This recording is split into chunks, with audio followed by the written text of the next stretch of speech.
আমাদের আজকের আলোচনার বিষয় হচ্ছে কারাগারে আওয়ামী লীগ নেতাদের কোন্দল, ফাঁসির আতঙ্ক। এক্সক্লুসিভ এই আলোচনার শেষ পর্যন্ত সবাই থাকবেন এই প্রত্যাশাই করছি।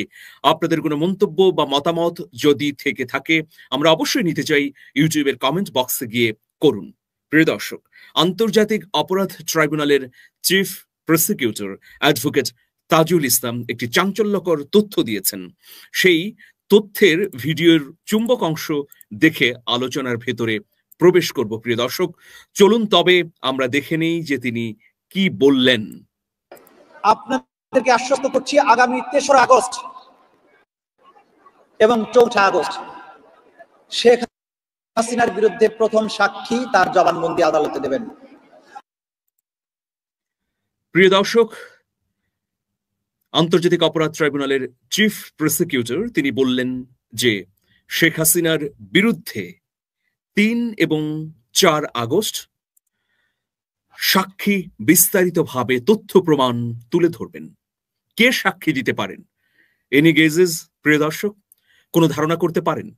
আপনারা নিশ্চয়ই জেনে থাকবেন যে পুলিশ প্রধান, সাবেক পুলিশ প্রধান আব্দুল্লাহ আল মামুন ইতোমধ্যে রাজসাক্ষী হয়েছেন। রাজসাক্ষী হবার পর তিনি কিন্তু আলাদা সুযোগ সুবিধাও পাচ্ছেন। তাকে অন্যান্য আসামি থেকে সরিয়ে নেওয়া হয়েছে। ইতোমধ্যে তার নিরাপত্তা বাড়ানো হয়েছে। রাজসাক্ষী হবার কারণে তিনি বাড়তি সুযোগ সুবিধাও পাচ্ছেন। আগামী ৩ এবং ৪ আগস্ট সাবেক পুলিশ প্রধান আব্দুল্লাহ আল মামুনের রাজসাক্ষী হিসেবে সাক্ষ্য দেবার কথা শোনা যাচ্ছে। তিনি জুলাই আগস্ট আন্দোলন চলাকালে গণ অভ্যুত্থানের মধ্যে যে গণহত্যা হয়েছে, সেই গণহত্যার নির্দেশদাতা, পরিকল্পনা এবং আরো অজানা গোপন অনেক তথ্য ওই ২ দিনে উপস্থাপন করবেন বলে একটি বিশ্বস্ত সূত্র মারফত জানতে পেরেছি।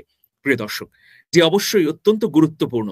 বাংলাদেশ টেলিভিশন সহ অন্যান্য চ্যানেল এই সাক্ষ্য গ্রহণের দৃশ্য বা ভিডিও চিত্র গোটা বিশ্ববাসীকে দেখাবে। প্রিয় দর্শক, এই মুহূর্তে ঢাকা কেন্দ্রীয় কারাগার থেকে শুরু করে অন্যান্য কারাগারে আওয়ামী লীগের উল্লেখযোগ্য কারা কারা রয়েছেন তারও একটি চিত্র আমরা প্রিয় দর্শক দেখে নিতে চাই। অনেকেই রয়েছেন, আবার অনেকেই পালিয়ে গেছেন, সেটা আমরা সবাই জানি। প্রিয় দর্শক, তো চলুন আমরা একটু দেখে নিই যে এই মুহূর্তে কারাগারে কারা কারা রয়েছেন।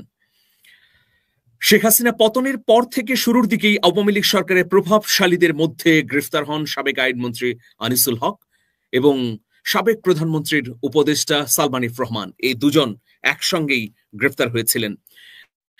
আরো যারা রয়েছেন আওয়ামী লীগের সভাপতি মণ্ডলীর সদস্য সাবেক নৌ পরিবহন মন্ত্রী শাহজাহান খান, সাবেক মন্ত্রী ও যুগ্ম সাধারণ সম্পাদক দীপু মনি, সাবেক স্বরাষ্ট্র প্রতিমন্ত্রী ডেপুটি স্পিকার শামসুল হক টুকু, আওয়ামী লীগের সাংগঠনিক সম্পাদক সাবেক সংসদ সদস্য আহমেদ হোসেন, সাবেক বাণিজ্য মন্ত্রী টিপু মুন্সি, সাবেক খাদ্যমন্ত্রী সাধন চন্দ্র মজুমদার, আওয়ামী লীগের প্রচার ও প্রকাশনা সম্পাদক সাবেক সংসদ সদস্য আব্দুস সোবহান গোলাপ। এছাড়া রয়েছেন আওয়ামী লীগ নেতা সাদেক খান, সাবেক হুইপ আসম ফিরোজ, সাবেক প্রতিমন্ত্রী জুনায়েদ আহমেদ পলক, সাবেক উপমন্ত্রী আরিফ খান জয়, হাজী মোহাম্মদ সেলিম। এছাড়া রয়েছেন শেখ হাসিনার জ্বালানি উপদেষ্টা ডক্টর তৌফিকে ইলাহি, সাবেক সংস্কৃতি বিষয়ক মন্ত্রী আসাদুজ্জামান নূর, সাবেক প্রতিমন্ত্রী মাহবুব আলী, সাবেক মন্ত্রী অ্যাডভোকেট নুরুল ইসলাম সুজন, সাবেক সংসদ সদস্য শাহে আলম, সাবেক জনপ্রশাসন প্রতিমন্ত্রী ফরহাদ হোসেন, সাবেক সংসদ সদস্য তানভীর ইমাম, আওয়ামী লীগের সভাপতিমণ্ডলীর সদস্য কাজী জাফরুল্লাহ, সাবেক সংসদ সদস্য সেলিম আলতাফ জর্জ, সাবেক শিল্পমন্ত্রী নুরুল মজিদ হুমায়ুন। এছাড়া বিচারকদের মধ্যে রয়েছেন শামসুদ্দিন চৌধুরী মানিক, আলোচিত সমালোচিত বিচারক। এরপর একদিন আগে গ্রেফতার হলেন সাবেক প্রধান বিচারপতি ABM খায়রুল হক। এর বাইরে উল্লেখযোগ্য 2 বাম নেতা হাসানুল হক ইনু এবং রাশেদ খান মেনন রয়েছেন কারাগারে। প্রিয় দর্শক, কি হচ্ছে আসলে কারাগারে? কারাগারে আওয়ামী লীগ নেতাদের মধ্যে দ্বন্দ্ব, সংঘাত এবং পারস্পরিক বিরোধ প্রকট হয়ে উঠেছে বলেও আমরা নানাভাবে তথ্য পেয়েছি। প্রিয় দর্শক, আপনারা জানেন যে জুলাই আগস্ট গণ আন্দোলনের সময়, ছাত্র জনতার যে আন্দোলন হয়েছে, সেই সময় তিনজন মন্ত্রী খুবই গুরুত্বপূর্ণ ভূমিকা পালন করেছেন শেখ হাসিনার পক্ষে। একজন হচ্ছেন পলক, অন্যজন সালমান এফ রহমান, তিনি যদিও উপদেষ্টা ছিলেন মন্ত্রী মর্যাদায়, আরেকজন আইনমন্ত্রী আনিসুল হক। এই মুহূর্তে কারা সূত্র নিশ্চিত করছে যে পলক, সালমান, আনিসুলের মধ্যে ভয়াবহ দ্বন্দ্ব শুরু হয়েছে। দ্বন্দ্বের কারণ কি? দ্বন্দ্বের কারণটি হচ্ছে একজন আরেকজনকে ওই জুলাই আগস্ট আন্দোলনে ভূমিকার কারণে দোষারোপ করছেন। কোন কোন সূত্র বলছে যে মুখ দেখা দেখিও বন্ধ রয়েছে এই তিনজনের মধ্যে। কারণ সেই সময় সালমান রহমান যেমন আগুনে ঘি ঢেলে দিয়েছিলেন, একইভাবে আনিসুল হকের অতিরিক্ত আত্মবিশ্বাস ছিল। অন্যদিকে পলক সরাসরি শেখ হাসিনার নির্দেশ পালনে ব্যস্ত ছিলেন। ইন্টারনেট বন্ধ করে তিনি সারা বাংলাদেশের মানুষের কাছে ভিলেনে পরিণত হয়েছিলেন। এখন এ কারণেই পলক, সালমান, আনিসুলের মধ্যে ওই সময়ের ভূমিকা নিয়ে প্রকট এবং প্রচন্ড দ্বন্দ্ব রয়েছে। কারাগারে সবসময়ই কাঁদছেন বা অধিকাংশ সময়ই বিষণ্ণ থাকছেন সাবেক খাদ্যমন্ত্রী বা সাবেক কৃষিমন্ত্রী, সাবেক কৃষিমন্ত্রী ডক্টর আব্দুর রাজ্জাক এবং পলক। জানা গেছে ডক্টর আব্দুর রাজ্জাক তিনি অনুশোচনায় আক্রান্ত, তার নতুন বোধোদয় হয়েছে। তিনি কারাগারে থেকে এখন কোরআন, হাদিস এবং ইসলামী নানা ধরনের সাহিত্য পড়ায় মগ্ন থাকেন অধিকাংশ সময়। আর পলক মাঝে মধ্যে গান শুনলেও তাকে বিষণ্ণ বিমর্ষ দেখা যায়। তিনি সবসময় আসলে কান্নাকাটি করেন বলেও কারাগারের সংশ্লিষ্ট সূত্রগুলো বলছেন। চাঞ্চল্যকর তথ্য হচ্ছে ইতোমধ্যে তিনজন আওয়ামী লীগ নেতা যারা কারাগারে রয়েছেন, যাদেরকে প্রতিনিয়তই আন্তর্জাতিক অপরাধ ট্রাইব্যুনালে হাজির করা হচ্ছে, এরকম তিনজন নেতা, এর মধ্যে একজন হচ্ছেন আনিসুল হক, আরেকজন পলক, আর অন্যজনের নাম আমি বলছি না। এই তিনজন ইতোমধ্যে পরিবারকে জানিয়েছেন যে তাদের ফাঁসি হয়ে যেতে পারে, সুতরাং সতর্ক থাকতে হবে এবং সন্তুষ্ট থাকতে হবে, যে কোনো মুহূর্তে তাদের ফাঁসি হতে পারে। এই রকম কথা তারা তাদের পরিবারের সদস্যদের জানিয়েছেন। এর কি কারণ থাকতে পারে? এদের মধ্যে আনিসুল হক তার পরিবারকে জানিয়েছেন যে যেহেতু আনিসুল হক আইনমন্ত্রী ছিলেন এবং আন্তর্জাতিক অপরাধ ট্রাইব্যুনালের রায়ের মধ্য দিয়েই জামাতের বেশ কজন নেতার মৃত্যুদণ্ড হয়েছে, আর ওই সময়ে জামাত নেতাদের যিনি আইনজীবী ছিলেন অ্যাডভোকেট তাজুল ইসলাম, এখন তিনি রাষ্ট্রপক্ষের চিফ প্রসিকিউটর। সুতরাং দ্রুততম সময়ের মধ্যে জামাত নেতাদের মৃত্যুদণ্ডে ভূমিকা পালনকারী আনিসুল হকের ফাঁসি হবে বলেই তিনি মনে করছেন, এমনটি পরিবারকে তিনি জানিয়েছেন। প্রিয় দর্শক, অন্যদিকে সালমান এফ রহমান বিভিন্ন সময়ে বিভিন্ন ধরনের রূপ নিচ্ছেন। সালমান এফ রহমান ইতোমধ্যে সরকারের একটা সংশ্লিষ্ট সূত্রকে প্রস্তাব দিয়েছেন যে তাকে যদি ছেড়ে দেওয়া হয় তাহলে তিনি বাংলাদেশের অর্থনীতির যে অসঙ্গতি রয়েছে ঠিকঠাক করে দেবেন। ব্যাংক খাত এখনো যে ঘুরে দাঁড়াতে পারেনি সেই বিষয়ে তিনি কাজ করবেন। তবে তার এই প্রস্তাবের পরিপ্রেক্ষিতে এখনো সরকারের পক্ষ থেকে কোনো মন্তব্য বা সিগন্যাল পাওয়া যায়নি বলেও সূত্রগুলো জানাচ্ছে। প্রিয় দর্শক, সালমান এফ রহমান দৃঢ় প্রত্যয়ী এখনো কারাগারে তিনি মনে করছেন যে সহসায় বেরিয়ে যেতে পারবেন। আপনারা জানেন যে কদিন আগে সালাউদ্দিন কাদের চৌধুরীর ছেলে হুম্মাম কাদের চৌধুরী একটি সাক্ষাৎকার দিয়েছেন। সাংবাদিক তাকে প্রশ্ন করেন যে যেহেতু সালাউদ্দিন কাদের চৌধুরীর সঙ্গে সালমান এফ রহমানের ভাইয়ের সম্পর্ক, সুতরাং সালাউদ্দিন কাদের চৌধুরীকে ফাঁসি দেবার আগে সালমান এফ রহমান কোন ধরনের সহায়তা করেছিলেন কিনা। তখন হুম্মাম কাদের চৌধুরী প্রশ্নের উত্তরে বলেন যে হ্যাঁ, চেষ্টা করেছিলেন, কিন্তু যেহেতু শেখ হাসিনা এবং ভারতের সুস্পষ্ট নির্দেশনা ছিল ফাঁসি দিয়ে দেবার জন্য, সেই জন্য সালমান এফ রহমান কিছু করতে পারেননি, তবে তিনি চেষ্টা করেছিলেন। একটি ঘনিষ্ঠ সূত্র বলছে সালমান এফ রহমানের যে তিনি এখন তার বিপদের দিনে হুম্মাম কাদের চৌধুরীর পরিবারের সাহায্যের জন্য মুখিয়ে আছেন। যদি সালাউদ্দিন কাদের চৌধুরীর সন্তান হুম্মাম কাদের চৌধুরী থেকে শুরু করে সালাউদ্দিন কাদেরের স্ত্রী কোন ধরনের সাহায্য সহযোগিতা সালমান এফ রহমানকে করেন, তাহলে তারা বেরিয়েও আসতে পারেন, তাহলে তিনি মুক্ত হতে পারেন, এরকমই ধারণা করছেন বা তার মধ্যে একটা আত্মবিশ্বাস রয়েছে। এছাড়া তিনি ভাবছেন যে তিনি যেহেতু বাংলাদেশের একজন প্রভাবশালী পরিচিত ব্যবসায়ী, সুতরাং সরকার যদি তাকে ছেড়ে দেয় তাহলে সরকারের পক্ষ হয়ে তিনি নানা ধরনের কাজ করবেন দেশে এবং বিদেশে। প্রিয় দর্শক, ওই যে রাজসাক্ষীর কথা বললাম যে আব্দুল্লাহ আল মামুন সাবেক আইজিপি তিনি রাজসাক্ষী হয়েছেন।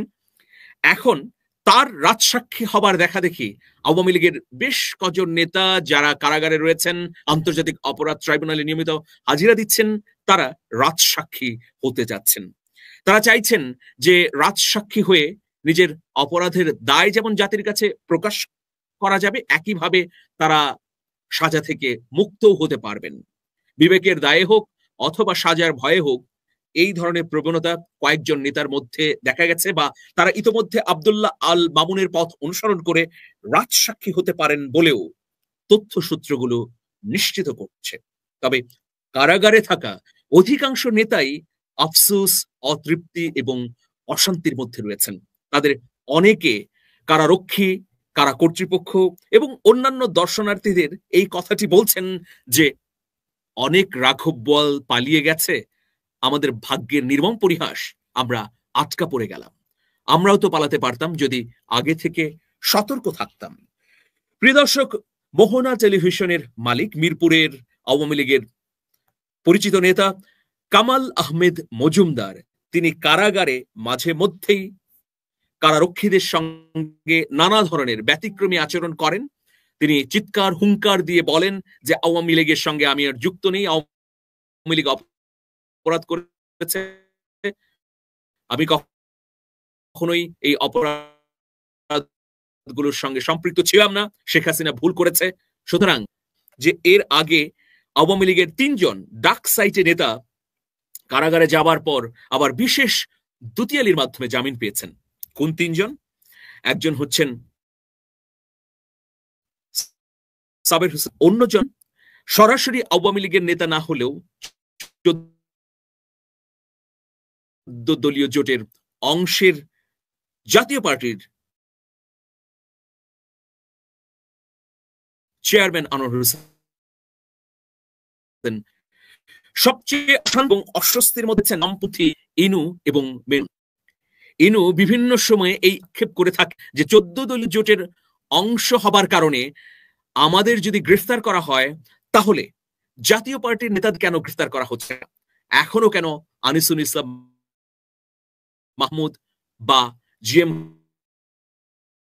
কাদেররা কয়েকবার করেছেন, কারা রক্ষীরা আমাদেরকে জানিয়েছেন। মেনন সবসময় বিষণ্ণ থাকেন। তিনি মনে করেন যে আওয়ামী লীগের বিভিন্ন অন্যায় অপকর্মের সময়ে এই নেতা আক্ষেপ করেন যে আওয়ামী লীগকে ভাগিদার করা হচ্ছে। প্রিয় দর্শক, চাঞ্চল্যকর একটি তথ্য দিয়ে এই আলোচনা শেষ করতে চাই। বিচারপতি ABM খায়রুল হক, একদিন আগে তিনি গ্রেফতার হয়েছেন।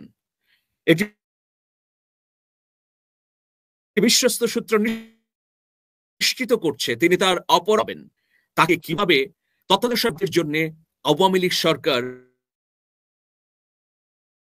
চাপ প্রয়োগ করেছিল, তিনি বাদ দিলেন, তিনি কেন মুখ এই ধরনের দিয়েছে যে